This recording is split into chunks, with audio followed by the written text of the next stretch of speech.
Hey, praise the Lord. It is I, Brother Clinton, once again, and you're back on the Word Prophet channel, a Christian ministry dedicated to the purpose of teaching the Word of God to the people in the churches of God so that we can go back to serving God in spirit and in truth. Blessed be the name of the Lord. I want to talk to you about something very briefly, and something that is kind of important, especially in today's society, in today's world, if I may say so. I was having a conversation with a sister just now about something, and our conversation kind of sparked something in me to just share this little tidbit with you, and it has to do with this little piece of square rectangular plastic right here. Credit card. Yes, Brother Clinton has a credit card, and I want to talk to you about how to use a credit card. Hopefully you're a Christian if you're watching this video, but even if you're not a Christian, you're still welcome to listen to this message, and I hope it will be a blessing to you as well. So if you open your Holy Bible to Romans chapter 13, verse 8, okay, Holy Bible, King James Version, blessed be the name of the Lord, you'll see that Romans 13:8 says, "Owe no man anything but to love one another." This is not a good suggestion from God. It is a commandment. Owe no man anything but to love one another. There is a video on this channel called Get Out of Debt. It's been there for a few years. In fact, I'll leave a link to it below in the information box. It is a very important message that I think takes about 18 minutes to get through, and it'll go through these things in much more detail than I'm going to talk about right now. But the Bible says, "Owe no man anything but to love one another." The Bible also says in Proverbs chapter 22, I forget if it's verse 6 or 7, but it says, "The rich ruleth over the poor, and the borrower is servant to the lender." Okay? The rich ruleth over the poor, and the borrower is servant to the lender. Now Jesus said, "No man can serve two masters, for either he will hate the one and love the other, or he will cleave to the one and despise the other." Okay? No man can serve two masters. So if you go to a bank and you take out a loan for something that you can't afford to buy, you are agreeing to serve another master than Jesus Christ, because you have just become a servant to the lender. You are the borrower. God says that you are a servant to the lender. I didn't make that up. God said that. The borrower is servant to the lender. That means that you are the servant to that lender until you get that debt paid off. And so that's why God says that we should owe no man anything but to love one another. The only thing that I should owe anybody is to love them. And I thank God that I don't owe anybody anything. I'm not in debt. And if you are in debt, it's because of debts that you have incurred in time past. I would encourage you, according to the Word of God, to get out of debt and to not incur any more debt. We as Christians live by this rule. If I don't have enough money to buy it, then it's not God's will for me to have it. Period. Okay? If God wants me to have it, then He'll give it to me. But it is not God's will for me to borrow money to buy it, whatever it is. It doesn't matter what it is, a house or a car or a gallon of milk or whatever. Okay, God is able to provide everything that I have need of. And if I get it in my mind that I need to borrow money in order to have something, that's a deception. That's from the devil. Period. Okay, it's from the devil. Whenever you begin to think about and entertain the idea of borrowing money to buy something that you want because you don't have the money to buy it, you are walking into a trap. Because if it was God's will for you to have it, you would either A, have the money to buy it, or B, it would be being given to you. Okay? So, having said that, credit cards have a dual purpose. Okay? The purpose of the credit card company, according to all the really teeny tiny small print that you can never possibly read, and even if you could read it with a magnifying glass, you would never understand it anyway, on the contract that you signed when you signed up for the credit card, their desire is to make money from you via interest, fees, and surcharges and things like that. Okay? Overdraft fees and things like that. Well, overdraft fees apply to bank accounts, pardon me. But they're, fees and penalties and interest. That's the word I was looking for, penalties.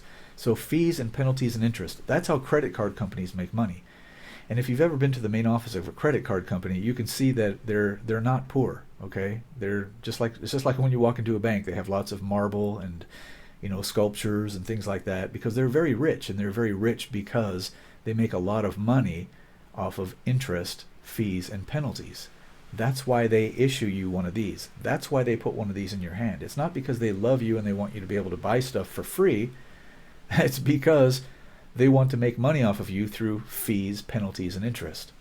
Okay, that's their perspective. That's why they issue you one of these. Okay, the reason that it's good for you to have one of these, in my personal opinion, as a Christian and as a Christian minister, as a teacher, the purpose for my purpose for having this is so that I can buy things more conveniently. I can buy things online with this. I can go into my local butcher shop or my local grocery store and I can buy things with this so that I don't have to carry cash on me. Okay, and I keep a few $100s in my bank account. I'm going to explain that to you in a moment.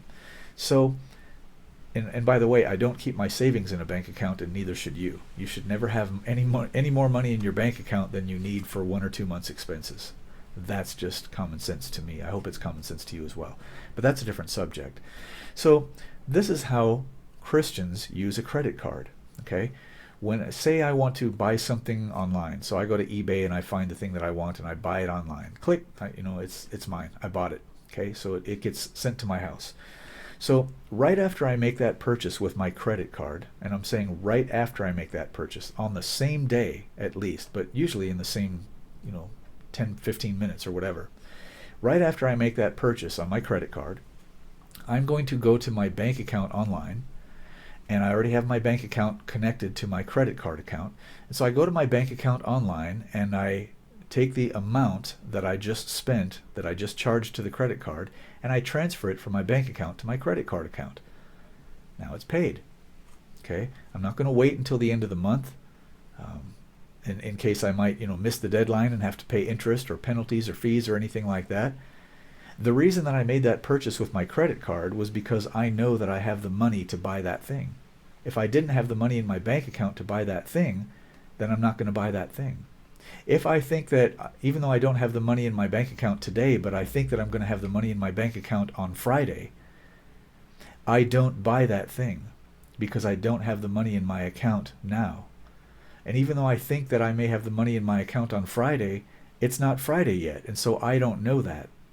You see, and we know not what a day may bring forth. So I'm not going to buy something with money that I think I'm going to have on Friday, because that's foolishness. Okay, that's foolishness. That's a trap from the enemy. If I don't have the money right now, then I'm not going to buy it. If I'm in a store and I don't have the money in my pocket to buy something, then I can't buy it. And if I want to buy something online and I don't have the money in my bank account right now to buy it, then I can't buy it. And if I think I'm going to have the money on Friday, then I'll just save it and save that thing online, and I'll wait until Friday until the money is in my bank account, and then I'll buy it. I'll use my credit card to buy it, and then I'll go to my bank account and I'll transfer the money. Boom, it's paid for. Okay, so did I use credit? Well, technically, yes, for about 10 minutes. But I didn't use credit to the point where I wound up paying somebody interest or fees or penalties because I waited too long to pay it. And I didn't buy something that I couldn't afford, hoping that I would have the money in my bank account at a certain time, and then all of a sudden, oh, surprise, the money didn't come, or whoever it was supposed to pay me didn't pay me, or whatever the case may be. Now what do? I don't have the money. Oh, well, it's credit, so I can just pay it off month by month. Well, the thing is that paying it off month by month means that you're not only going to have to pay for the thing that you bought that you couldn't afford, but you're also going to have to pay interest on top of that. So you're paying more than the thing cost. And that's how the credit card companies make their money. So this is how we use a credit card. We know that we have the money in our bank account to purchase the thing that we're purchasing. Okay, it's not that we know we're going to have it in our bank account tomorrow or the next day. We know that we have it in our account right now, and so we use the credit card to make the purchase. Stick it in the little machine, pretend that it's actual money, and then it says, the little machine says approved, and so you pull your card out and you go home, and then you go to your computer and you go to your bank account and you pay it right then. That's how you use a credit card.